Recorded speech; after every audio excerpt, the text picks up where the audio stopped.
శ్రీరామ జయ రామ జయ జయ రామ. ఈరోజు లలితా సహస్రనామ స్తోత్రంలోని 6వ శ్లోకానికి అర్థం తెలుసుకుందాం.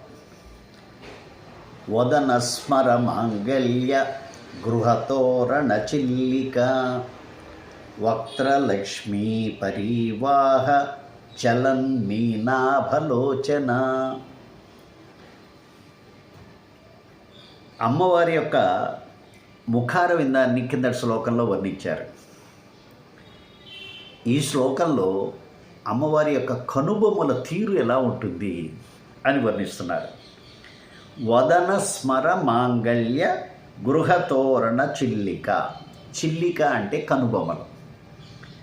పరమేశ్వరి యొక్క ముఖం మన్మధుడి యొక్క గృహం అనుకుంటే ఆ గృహానికి కట్టిన తోరణాల్లాగా ఉన్నాయట కనుబొమ్మలు. మన్మధుడి ఇంటికి కట్టినటువంటి తోరణాల్లాగా ఉన్నాయి. మన్మధుడు అంటే ఎక్కడ ఆనందం ఉంటుందో అక్కడ మన్మధుడు ఉన్నట్టు. ఆ మన్మధుడి ఇంటికి అంటే ఆనందమయమైనటువంటి ముఖానికి ఉన్నటువంటి తోరణాల్లాగా అమ్మవారి కనుబొమ్మలు ఉన్నాయి అని. ఇది పైకి కనబడేటువంటి అర్థం. ఇందులో ఒక్కొక్క మాటకి కళ్యాణానంద భారతి వారు అనేక రహస్యాలు ఉన్నాయి ఇందులో అంటూ బీజాక్షరాల్ని గుర్తుపట్టారు. వదన అనేటువంటి మాటకి సరిపోయే బీజాక్షరం ఐం. స్మర క్లీం, మాంగళ్య సౌహు, గృహ శ్రీం, తోరణ హ్రీం అనేటువంటి 5 బీజాక్షరాలు ఇందులో ఉన్నాయి. ఈ బీజాక్షరాలు ఒక్కొక్క బీజాక్షరానికి ఒక్కొక్క శక్తి ఉన్నది. శ్రీం అనేటువంటి బీజాక్షరం కనుక చేసినట్టయితే ఐశ్వర్యప్రదం, అంతేకాకుండా శరీరంలో ఉష్ణాన్ని పెంచుతుంది శ్రీం అనేటువంటి బీజం. హ్రీం అనేటువంటి బీజం తేజస్సును పెంచుతుంది, శరీరంలో కాంతిని పెంచుతుంది. అంతే క్లీం అనేటువంటి బీజం శరీరంలో ఆకర్షణ శక్తిని, మనిషిలో ఆకర్షణ శక్తిని పెంచుతుంది. ఐం అనేటువంటిది శబ్దశక్తిని పెంచుతుంది. సౌహు విద్యుత్ శక్తిని పెంచుతుంది. ఇలా ఈ 5 బీజాక్షరాలు ఐం, హ్రీం, శ్రీం, క్లీం, సౌహు. అందుకనే లలితా సహస్రనామం విడివిడిగా చదువుతున్నప్పుడు ఈ 5 బీజాక్షరాలను పెట్టుకొని ఐం, హ్రీం, శ్రీం, క్లీం, సౌహు అంటూ మంత్రాన్ని చెప్తూ ఉంటారు. ఈ 5 వల్ల కూడా మనలో కాంతి శక్తి, శబ్దశక్తి, విద్యుత్ శక్తి, ఉష్ణశక్తి ఇవి పెరిగి మనిషి సమతుల్యంగా ఉండటానికి ఉపయోగపడుతుంది. కాబట్టి ఒక్కొక్క బీజాక్షరం పలికామంటే ఒక్కొక్క శక్తి మనలో వస్తుందన్నమాట. బీజాక్షరం అంటే ఏమీలే, ఏదైనా ఒక అక్షరానికి చివర బిందువు చేరిస్తే 0 పెట్టినట్టయితే ఆ ఉందనుకోండి, అమ్ బీజాక్షరం. ఆ అన్నప్పుడు నోరు తెరుస్తున్నాం, అమ్ అన్నప్పుడు నోరు మూసేసి ఆ శబ్దశక్తిని మనలోకి ఇముడ్చుకుంటున్నాం. అలా ఇముడ్చుకోవడం చేత అది ఒక బీజం అయిపోతున్నది, ఒక సూక్ష్మ రూపాన్ని తీసుకొని మనలోకి ఇముడుతున్నది అన్నమాట. ఇలా ఈ 5 బీజాక్షరాలని ఉచ్చరించడం చేత మనలో అద్భుతమైనటువంటి శక్తులు వస్తుంటాయి. ఈ శక్తులన్నీ కూడా ఈ వాక్యంలోనే ఉన్నాయి. ఎందులో? వదన స్మర మాంగళ్య గృహతోరణ చిల్లిక. ఈ ఒక్క వాక్యాన్ని కనుక మనం ప్రతిరోజు పఠించినట్టయితే మనలో ఆనందం పెళ్ళుబుకుతుంది. ఎందుకంటే అమ్మవారి ముఖాన్ని కనుక చూసినట్టయితే మన్మధుడి యొక్క గృహంలో ప్రవేశించినట్టే. మన్మధుడు అంటే జ్ఞాపకం చేసుకోండి, ఎక్కడ ఆనందం ఉన్నదో అది మన్మథ స్థానం, మన్మధుడు అన్నమాట.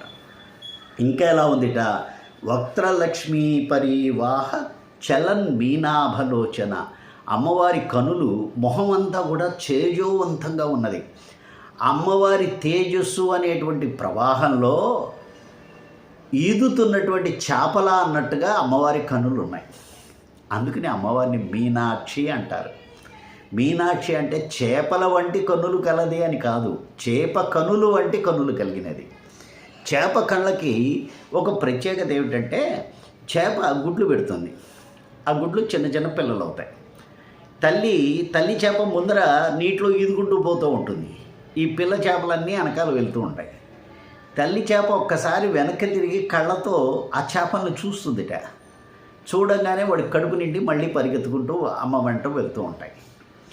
అమ్మ ఒక్కసారి మన వంక చూసిందంటే చాలు మన కోరికలన్నీ తీరిపోతాయి. అందుకని అమ్మవారి ముఖార విందమే లక్ష్మీప్రదం, అదే ఆనందప్రదం. అందుకనే వక్త్ర లక్ష్మీ పరివాహ చలన్ మీనాభలోచన. అమ్మ కాంతి అనేటువంటి వక్త్రలక్ష్మి అనే పదంతో ముఖ దర్శనమే ఆనందహేతువు అని తెలుస్తోంది. లక్ష్మి అంటే ఆనందము అని అర్థం, డబ్బుని కాదు. డబ్బు వల్ల నువ్వు ఏదైతే పొందుతున్నావో దాన్ని లక్ష్మి అంటారు. లక్ష్మి అంటే ఆనందం.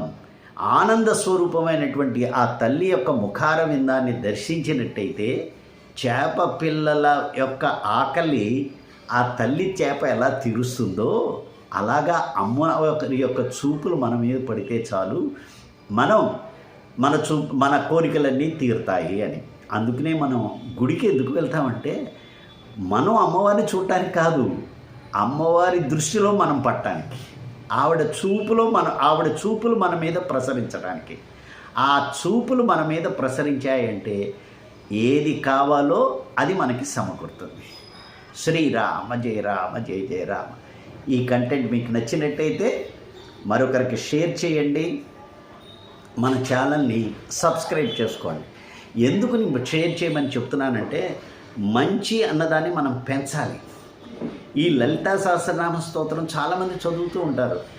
పాపం చాలామందికి అర్థం తెలియకుండా చదువుతూ ఉంటారు. అలా కాదు, అర్థం తెలుసుకుని చదివారనుకోండి, మీరు ఒక శ్లోకం చదవగానే అమ్మ మన ఎదురుకుండా కూర్చున్నట్టుగా మనకి భావన వస్తుంది. దాంతో ఇంకా ఆనందాన్ని పొందుతూ ఉంటాం.